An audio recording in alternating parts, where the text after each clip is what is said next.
पिंपरी चिंचवड महानगरपालिकेसाठी मोठ्या प्रमाणामध्ये मतदानाला बाहेर पडताना दिसतायत। पिंपरी चिंचवडमध्ये 2 जागा बिनविरोध झाल्यामुळे 126 जागांसाठी मतदान होत आहे आणि आता याच मतदान केंद्राबाहेरून मतदान प्रक्रियेचा आढावा घेतलाय आमचे प्रतिनिधी कैलास पुरी यांनी। पिंपरी चिंचवड महानगरपालिकेच्या मतदान प्रक्रियेला सुरुवात झाली आहे। 2067 मतदान केंद्रावर हे मतदान जे आहे ते होणार आहे। अगदी सकाळपासूनच मतदार जे आहेत त्यांनी मतदान केंद्रावर रांगा ज्या आहेत ते लावायला सुरुवात केलेली आहे।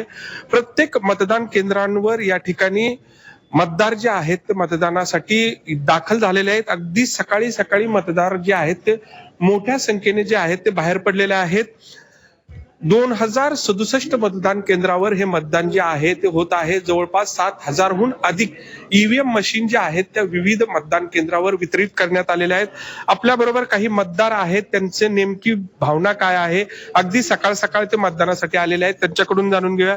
काय आवाहन करताल? अगदी सकाळी पहिल्या टप्प्यामध्ये तुम्ही मतदानाला आलेला आहात, काय सांगाल?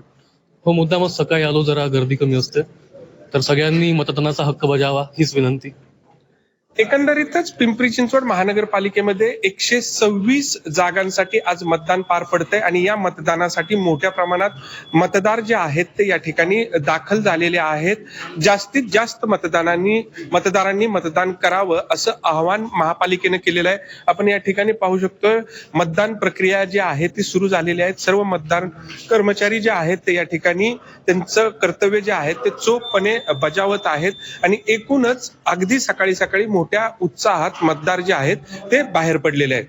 कैलास पुरी, झी मीडिया, पिंपरी चिंचवड।